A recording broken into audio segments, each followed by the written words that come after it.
Hello guys, എല്ലാവർക്കും മമ്മൂസ് വ്ലോഗ്സിലേക്ക് സ്വാഗതം. അപ്പോൾ ഇന്നത്തെ ഒരു വീഡിയോ നമ്മളുടെ രാവിലത്തെ ഒരു കുട്ടി വീഡിയോ ആണ്. അപ്പോൾ ഞാനിതാ എണീറ്റ് ബാത്റൂമിലേക്ക് പോയി വന്നു. അതിനുശേഷം ഞാൻ ജസ്റ്റ് അടുക്കളയിൽ കയറി ഒന്നുകൂടി മുഖമൊക്കെ ഒന്ന് കഴുകുന്നു ഫ്രഷ് ആവാമെന്ന് വിചാരിച്ചു. അപ്പോൾ ഇന്നിപ്പോൾ അത്രയ്ക്ക് പണിയൊന്നുമില്ല. കാരണം എന്താണെന്ന് വെച്ച് കഴിഞ്ഞാൽ ജുഗുറു ഇന്നലെ തന്നെ പറഞ്ഞിട്ടുണ്ടായിരുന്നു, മമ്മി എനിക്ക് നാളെ സ്കൂളിൽ പോകാൻ ചോറ് വേണ്ട, ദോശ തന്നെ മതി എന്ന് പറഞ്ഞു. ഞാൻ അരിയാട്ടനാവാൻ കണ്ടല്ലോ. അപ്പോൾ അവനും അത് മതി, ചെല്ലിക്കുട്ടിക്കും അത് മതി എന്ന് പറഞ്ഞു. അപ്പോൾ പിന്നെ എനിക്ക് ഇന്നിപ്പോൾ കുക്കിങ്ങിൻ്റെ അത്ര ഒരു തിരക്കും കാര്യങ്ങളും ഇല്ല. അപ്പം ഞാൻ എന്ത് ചെയ്തു, എണീറ്റ് എനിക്ക് രാവിലെ തന്നെ ഒരു തൈറോയിഡിൻ്റെ ഗുളിക കഴിക്കണം. അപ്പോൾ ഞാൻ അത് കഴിച്ചു. അത് കഴിച്ചതിന് ശേഷം പിന്നെ നമ്മളുടെ ചായ ഉണ്ടാക്കലും, പിന്നെ ദോശയ്ക്ക് ഇന്ന് ചമ്മന്തിയും ചട്നിയും മാത്രമാണ് ഉണ്ടാക്കുന്നത്. പിന്നെ ചോറ് കുറച്ചേ ഉണ്ടാക്കണുള്ളൂ. അത് എനിക്ക് ഉച്ചയ്ക്ക് കൊണ്ടുവരാൻ വേണ്ടി മാത്രം. പിന്നെ കുട്ടികളൊന്നും ഇല്ലല്ലോ, അത് കാരണം കൊണ്ട് പിന്നെ ചോറ് ഞാൻ അത്ര ഉണ്ടാക്കണില്ല. കറിയും പ്രത്യേകിച്ചൊന്നും ഉണ്ടാക്കണില്ല. ഞാൻ ചോറ് കൊണ്ടുവരാൻ വേണ്ടി എനിക്കൊരു മുട്ട പൊരിച്ചിട്ട് ഞാൻ കൊണ്ടുവരും, അത്രയേ ഉള്ളൂ. പിന്നെ അമ്മക്കുട്ടി സ്കൂളിൽ നിന്ന് കഴിക്കുമല്ലോ. അപ്പോൾ അതൊക്കെയാണ് ഇന്നത്തെ വീഡിയോ. അപ്പോൾ നമുക്ക് ഇന്നത്തെ വീഡിയോ ഒന്ന് കണ്ടാലോ.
അങ്ങനെ ഞാൻ ചായയൊക്കെ കുടി കഴിഞ്ഞ് നമ്മളുടെ ചട്നിക്ക് തേങ്ങ ചിരവാണ്. ഞാൻ ഗ്രൈൻഡറിൽ തന്നെയാണ് തേങ്ങ ചിരവണത്. എനിക്ക് അതാകുമ്പോൾ എളുപ്പമാണ്, ഞാൻ വേഗം അതിൽ ചിരവിയെടുക്കും. അപ്പോൾ ഞാൻ തേങ്ങയൊക്കെ ചിരവി നമ്മളുടെ ചട്നി അരയ്ക്കാൻ പോവാണ് ഗൈസ്.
അങ്ങനെ ചട്നി വേറൊരു പാത്രത്തിൽ മാറ്റി വെച്ച് ആ ഭാഗം ഒന്ന് ക്ലീൻ ചെയ്തു. എന്നിട്ട് ഞാൻ എന്ത് ചെയ്തു, നമ്മൾ ചമ്മന്തിക്കുള്ള ഉള്ളി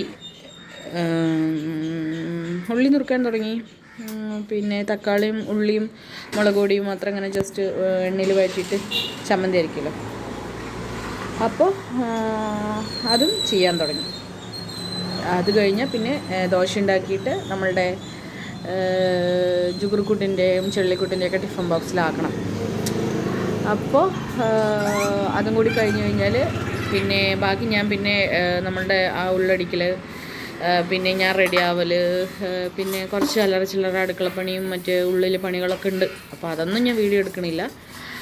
അപ്പോൾ ഇന്ന് തൽക്കാലം നമുക്ക് ഈ ഒരു വീഡിയോ കണ്ട് വൈൻഡപ്പ് ചെയ്യാം. അപ്പോൾ നാളെ ഒരു പുതിയൊരു വീഡിയോ ആയിട്ട് കാണാം ഗൈസ്. അപ്പോൾ ബാക്കിയുള്ള വിശേഷങ്ങളും കൂടി കണ്ടോളൂ. കണ്ടിട്ട് നിങ്ങളുടെ അഭിപ്രായങ്ങളൊക്കെ നമ്മൾക്ക് കമൻറ്റ് ചെയ്യൂ. എന്തെങ്കിലും വീഡിയോയിൽ ഉൾപ്പെടുത്തണം എന്താണെന്ന് വെച്ച് കഴിഞ്ഞാൽ എല്ലാം കമൻറ്റിലൂടെ രേഖപ്പെടുത്തണേ. ആരും കമൻറ്റൊന്നും കാര്യമായിട്ട് അയക്കുന്നില്ല, അതാണ് ഞാൻ ഉദ്ദേശിച്ചത്. അപ്പോൾ കമൻറ്റ് ചെയ്യൂ, ലൈക്ക് ചെയ്യൂ, ഷെയർ ചെയ്യൂ, സബ്സ്ക്രൈബ് ചെയ്യൂ. അപ്പോൾ ഞാൻ ഉള്ളിയൊക്കെ മുറിച്ച് ടക്കടക്കടാന്ന് ഉള്ളിയൊക്കെ മുറിച്ച് ചമ്മന്തിയൊക്കെ ഉണ്ടാക്കി കുട്ടികളെ വേഗം സ്കൂളിൽ കേൾക്കട്ടെ. Tata bye bye guys.